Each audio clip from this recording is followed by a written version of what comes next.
and welcome to another beta testing video with me, FoxyNoTail, and yes, you probably weren't expecting to see my face just yet. Well, the reason you are is because I've already found another bug without even starting this episode yet. If we go over to the latest beta version, you'll see we're playing on 1.16.230.50. This is the latest one as I'm recording this video, and everything might look okay here. However, if I go into profile, edit my character and use my skin pack, bearing in mind I've got my own skin pack, you might notice a few things have gone a bit strange. Chuck, for instance, has my outfit on and not his. FoxyNoTail or zombie-notail there has big chicken skin, and if we scroll down here, Slack also has big chicken skin on. So does Jack there. A little bit bizarre. You'll also see corrupted Chuck has gone all polka dot, which is just not right. And the stranger thing yet is that if we come out of this and then go back into it again, you'll see it's all changed again. We now have Chuck with Big Chicken's arm and leg. Jack has gone spotty, so has Slack. This whole thing is bizarre. Poor old, Back to the Future Chuck has no skin at all. Let's go in and out and see what happens this time. Go back into it, edit the character, go to own, go to skin packs. Chuck is now complete. But zombie-notail, corrupted Chuck, and Jack, and probably Slack, no, Slack's okay this time, have all gone polka dot, and this one still hasn't got the skin. So something really strange is going on here. You'll also see Foxy McFly should look like Marty McFly from Back to the Future, but it's not. So something really, really strange is going on with skins. And there's something else. Before we even get into the video, I found another bug as I'm setting up the area for our feature. And there's a weird new item here. Whatever that is. You can get 64 of them and it just says items. Can I do anything with it? No, there's nothing there. This is absolutely bizarre. Very strange things going on with this beta. Hello peeps, it is that time again. We are back in Minecraft Bedrock Edition in the beta, playing the beta. Jeez, I'm very good at introductions. Let's go see how Chuck looks while we're in the game. He looks normal in the game. On his screen though, on the little profile thing, he looks all kinds of wrong. So it's nice to see that he does actually look normal. That's good news. Now we have another hour of gameplay to get through today, but before we do that, I'm just going to quickly show you what we did do in a live stream. Now, if you watched my last episode, you'll know I asked the question, should we do a live stream? And the overwhelming answer was, yeah, why not? Probably. So we spent a couple of hours on stream actually building this wall. So we dug our new tunnel down here and we started putting in this wall. We put in a bit of a ceiling and a floor as well. Obviously nothing on this side yet. And believe it or not, it took 2 hours. It took 2 hours worth of live stream just to put in that. And that's mainly because it was a very distracting live stream. It was my party live stream because I have now been made partner on Twitch, which means that I'm basically, doing good at live streaming, mate, which is nice. So it's nice? No, it's nice. So if you haven't already caught my live streams, then make sure you check them out because they're really, really good fun. Oh, and while you're here, while you're checking things out, go and press the like button on this video. Go on, go do it. You know it'll be a good one. Anyway, it's time for me to hit that timer button. I've hit it. The 1 hour countdown is now counting down. And I don't know why I've just run back over here because I'm going to now run back over there in order to continue working on the tunnel because we want to get our secret laboratory stuff set up down in the dungeon today, ideally, but probably not today, but soon, so that we can, get building our sea pickle farm and make all of that area nice and light so it's not full of monsters. Right, so I'm going to need dark oak, which I believe I've completely run out of. I've got 63 of them on me here. I'm going to need lots of stone brick, but you can see we've got loads of stone from what we've dug out here. I'm probably going to need a few more vines and stone bricks as well, though. So we'll see. Right now, though, I think it's a good opportunity for me to repair our axe and get chopping some more dark oak. Oh dear, coming over here to get myself some diamonds in order to fix my axe has shown me that we really are lacking in the diamond area here. So it might be a good idea for us to go mining instead of chopping dark oak because, we're going to need a lot more diamonds than that going forward. But I didn't really want to waste another episode going mining. So maybe we should do that in the next live stream and then, waste our diamond to death. Yeah, I know. We're going to go chopping wood, okay? Jeez. There we go. Our axe is repaired. Let's go chop some diamonds. Chop some diamonds? No, dark oak. They say the game's buggy. I think your brain's worse. Yes, probably. Thank you. Okay, I managed to chop down a reasonable amount of dark oak, which is good, so that should give us enough to get cracking with the rest of this build. It is nighttime again, though, which means we do need to go to sleep because there's a lot of mobs in this world, and it looks to me like we have yet another trident-wielding drowned, holding the trident the right way round today, though, which is nice, in our pond. Well, how do you keep giving in our pond, mate? Stop it. Right, I need to go to bed, quick. Whew. Just in time. Now, hopefully he's at the door and I can give him a good chop with the old semi-fixed axe. Where is he? Where'd he go? Sir, you're supposed to be at the front door so I can sort you out, mate. No, look, you're breaking me. Oh, no. Jeez. Who do you think you are coming round here trampling me crops? Villain. Villain, that's what he is. Anyway, while I deal with these uncontrollable water streams and the villains that show up in them, why don't you guys check out today's feature, which is a pretty good one as far as I'm concerned. The Lush caves have made their way into Minecraft Bedrock Edition, or maybe they haven't. In fact, they're not in the game at all, but all of the items you'll find inside the Lush caves are, or at least the ones that we know about. We've got drip leaves, we've got the spore blossoms, we've got azalea plants, we've got azalea leaves, we've got rooted dirt with the roots themselves, and we've got the cave vines with the glow berries as well. Not to mention the moss blocks and the moss carpets. These are some fantastic looking blocks which are going to make decorating your outside area in Minecraft just so much more exciting. Now check out behind me, there are some particles going off that you can see all over the place. These spore blossoms actually drop down particles. Now they look mainly like the particles are just dropping straight down, but as you look around you can see those particles are literally getting everywhere, which means that you can have particles inside your base. The only slight problem is I'm seeing these particles all the way over here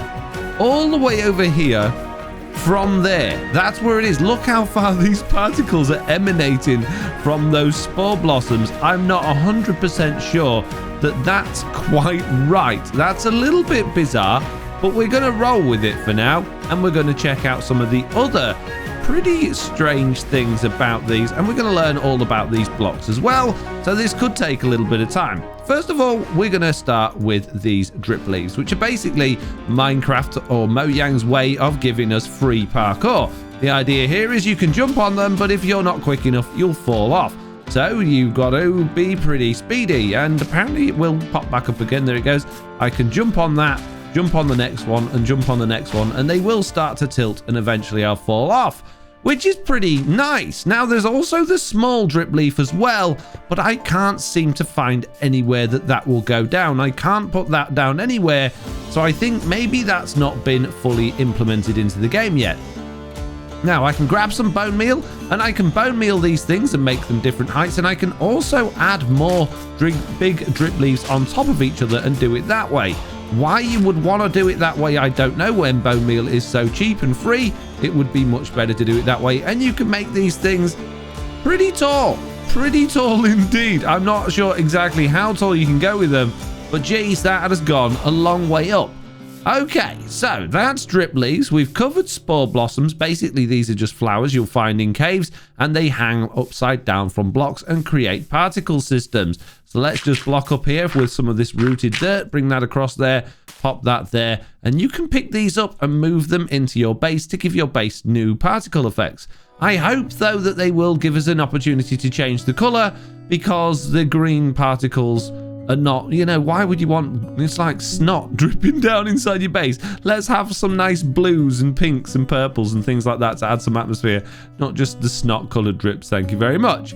Okay, so next on the list we've got these cave vines with glowberries, and these are quite interesting because the way they work, basically, there is no glow vine in the game. Now you can use shears on a glow vine, but you don't get anything back. Likewise, you can also use a silk touch hoe on glow vines or cave vines. You don't get anything back, so you can't pick up the cave vines yet, but you can bone meal them, but that doesn't make them grow. To make them grow, you actually have to click on them with glowberries. So the glowberries not only grow on them, but they also make them grow, which is a pretty weird way round of doing it, but I kind of like it. And then once they've grown, you can bone meal them and grow the sweet berries on them. In fact, they're not sweet berries, they're glowberries, which actually means that they light up in the dark. As you can see here, I've set it to midnight and we have a nice bit of ambient lighting just coming from those. I'm not 100% sure how much light you would get from these things, but if we come over here and we just sort of pillar up a couple of blocks just so we've got something to put these on the underneath of, poke a glowberry on there and bone meal it, you'll see that emits quite a reasonable amount of light, which is kind of handy and very, very pretty as well. Now, the glow vines, or the cave vines, sorry, will grow naturally on their own. If you just plant them, they will eventually grow, and there is a chance that when they grow, they will grow with glowberries on as well. So you don't have to use bone meal in order to get the glowberries. The other thing that you can do with glowberries is lure foxes and also feed foxes with them, kind of like you can with the sweet berries as well. Unfortunately though, you can't plant the glowberries and make sweet berry bushes, but if we spam a few foxes in here and go into survival and hold some glowberries, you'll see that they will come towards us. Now, the sweet berries will do the same thing, but the glowberries obviously mean that we can be breeding the foxes together, and I guess if I chuck these down on the floor, the foxes are probably going to come and eat them. I think, maybe. Do you want some glowberries, mate? I should probably stop moving, shouldn't I? That one's got some in its mouth. So there we go. Nice things that we can do with foxes. The other thing we can do is we can eat the glowberries, and they will give us just as much hunger back as a sweet berry, which I believe is just the one hunger hunch. Yes, it is. And the foxes, they really, really want them. So there you go, guys. Have some more of those while I get on to the next stage of what we're talking about. So before we get carried away with the moss blocks and the azalea leaves, the other thing I want to talk about is the roots, the hanging roots and the rooted dirt. Now, rooted dirt is eventually going to be found underneath azalea trees, which are going to have oak logs and azalea leaves, and they're going to lead you to the lush caves underground. Now, none of that actually exists in the game yet, but we do have rooted dirt, which we can then bone meal, and that will give us these roots, which we can then use shears in order to collect those roots. I believe it's shears. So it seems like we need to be in survival mode to do this, but we can grow them there and then we can collect them with shears. The other thing we can do with this is we can also till the dirt. So if we grab ourselves some of this rooted dirt here and we pop that down on the ground, we can actually use this hoe to till that dirt, and that will give us the rooted, or the roots, the hanging roots back, and it will also turn the dirt into normal dirt. Let me just show you that again. So you can hoe it like that and it will give you those roots back, which is amazing. So lots and lots of really nice, interesting things being added into the game. Shame it's not in terms of actual world generation just yet, but I am very much looking forward to when that happens. So that's all of the colourful things. The other things that have been added, and perhaps my favourite, is this little bunch of things. Azalea trees, azalea leaves, and more importantly, the moss blocks and the moss carpets, which are absolutely wonderful things. Moss blocks really does fit nicely with grass, and the benefit of this is you can actually plant things on it as well, and you can bone meal it. And when you bone meal it, the whole world changes. You get so much from bone mealing one of these. If we bone meal that again, look, we got all sorts of stuff going on in there. If we bone meal the grass normally, it's quite a small patch that actually grows some stuff, and it's pretty bland stuff. But if you bone meal some moss, oh my goodness, the entire world grows beneath your feet. Again, maybe a little bit over the top here because this is going to be so easily farmable. Maybe we're not going to need quite so many of these azalea trees and leaves, but I like the fact that you can do that anyway. The azalea leaves obviously are new leaf blocks. Some of them are plain, as some of them have flowers on, and these look absolutely wonderful for making nice designs around your base or around wherever it is that you're trying to decorate. All in all, with all of these different things around, you're just going to be able to create such wonderful looking areas. It's going to be ridiculous. If you want to have some really nice mowed lawns like this, you can do it with the moss blocks, and you can also throw in a little bit of these concrete powders as well, just to make it look a little bit more interesting as well, which I think looks absolutely amazing. The whole thing just looks wonderful. It's really bringing more and more stuff to outside decoration and landscaping. Now, I've pretty much covered everything I wanted to cover. I know there's loads of tests we could do, like redstone in this stuff and all that sort of stuff, but I'm more interested for these blocks in decoration because I think that's really what they're being brought into the game for. There is one more thing I want to test, though, and that is actually putting these azalea blocks into the ground as well, because as much as these are little trees, there's no reason why we couldn't use these for actual path work and things like that, because they are a full block that you can walk on. And again, it just adds even more variation into what we've got going on. So if you've got flower beds over here and you're sort of making your patterns and stuff like that, you can add your flowers in and even make it look like there are petals and leaves like on the floor as well, which is just something else you can do to add in to... I love it, mate. I really like it. Now, that is literally it for all of the things that we've got for Lush Caves at this particular moment in time. I know I could have done more tests and things, but I'm really just sort of showing off what we've got and what we can expect to find when this happens. The other thing that's been added recently is glow lichen, which I'm not really going to go into a great deal, but we are going to see this very soon in the bug part of this video. So yeah, look forward to checking that out. Anyway, back to survival. Well, putting the other side in certainly didn't take another 2 hours. That is both sides now completely in, giving us a relatively nice staircase going up here. Now, up here is still a bit of a problem. Inside our church still looks nice and gross. No, not nice and close. Horrible and gross.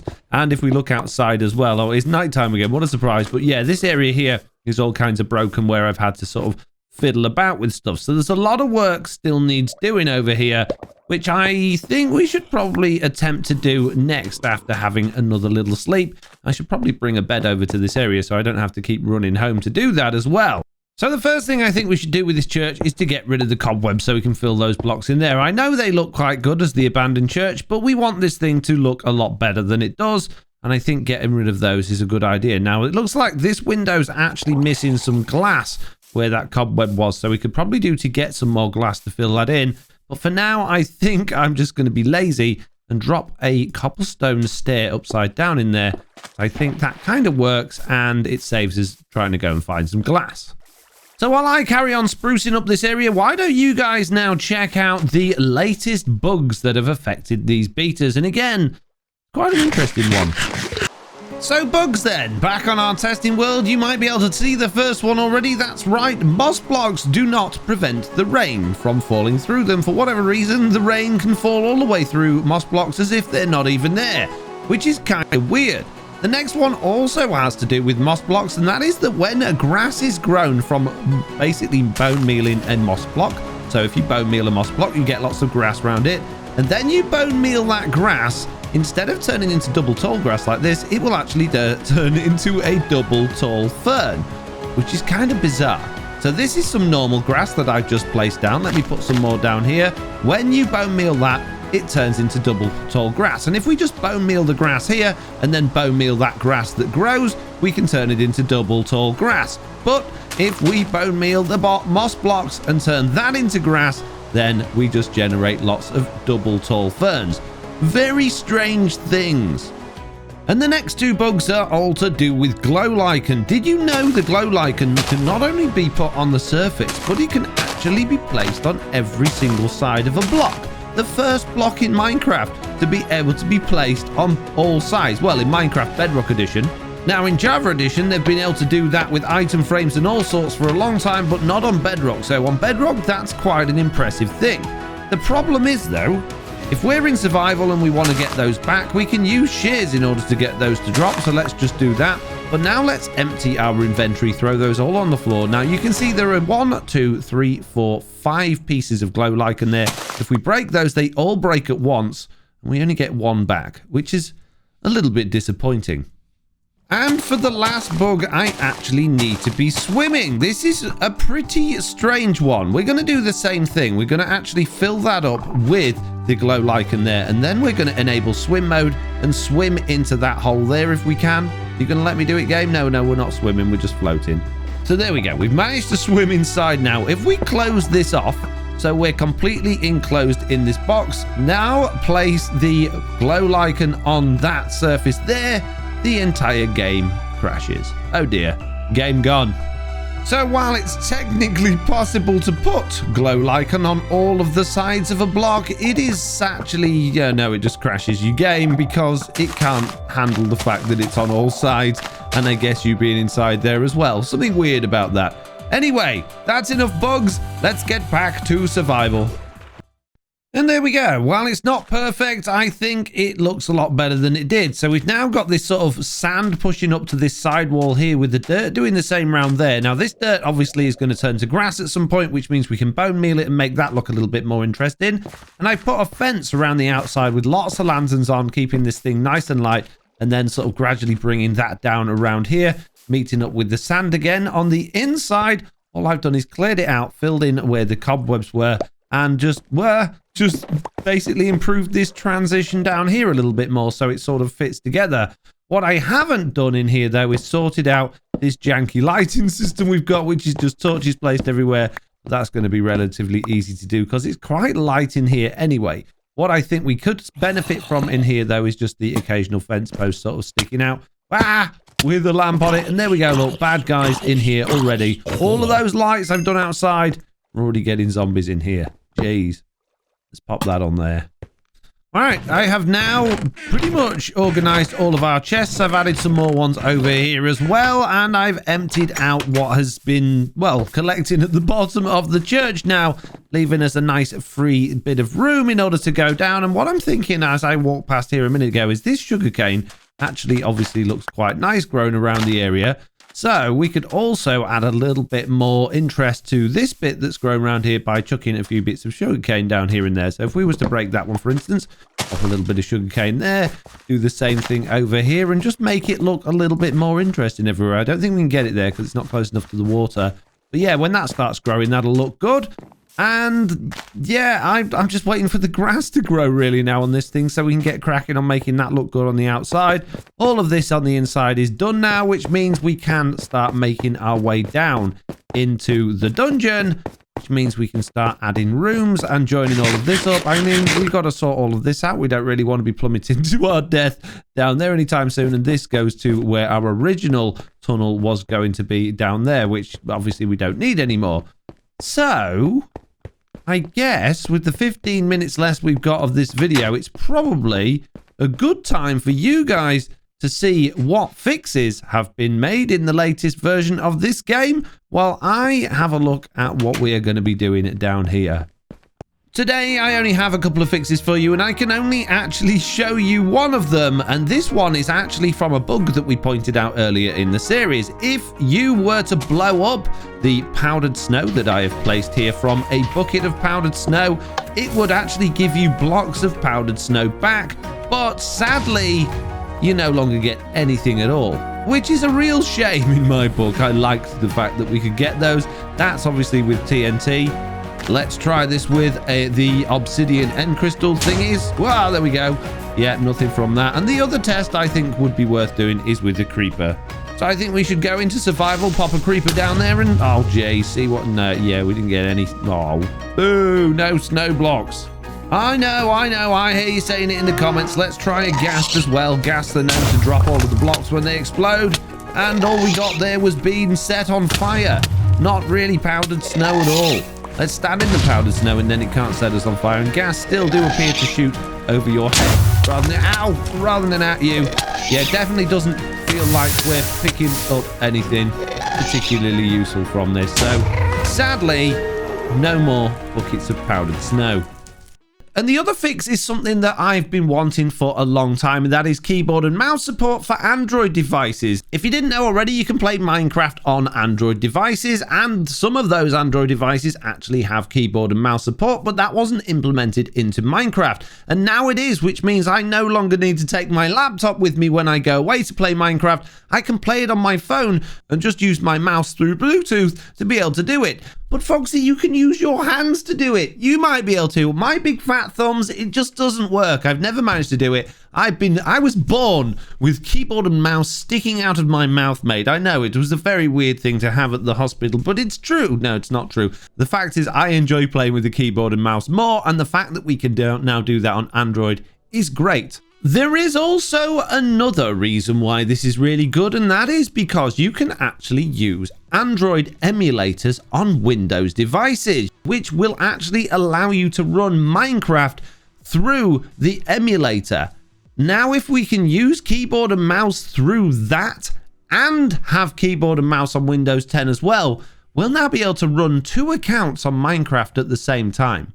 And as much as I've tried to get that working on my system right now, I can't quite get it playing together, but I'm sure it will be possible. I've had BlueStacks running with Minecraft on it and my game on Windows 10 with Minecraft on it, and they can see each other, but it won't quite connect to each other's worlds just yet. But I'm sure there'll be a way of doing it. Anyway, that's enough of me dreaming about having alt accounts on the same system.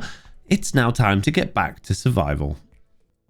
Well, there you go. Interesting things are happening on Bedrock Edition, and interesting things are happening here as well. We've found the end portal again, and what I want to do is make it as easy as possible to get back here from where we were. Now, there is a silverfish spawner in here, which is not ideal. I am tempted to block it up, but I don't think I'm going to. What I do want to do, though, is make the way back to our area a little bit more obvious than this. Currently, you have to go through this sort of janky hole here, down these stairs across here, around this waterfall over here, which is a very dark room I haven't explored yet, and then through here. So it's basically in that direction. So I think if we go in a straight line pretty much from where we were and just sort of dig in this direction, we should hopefully eventually end up at the end portal room.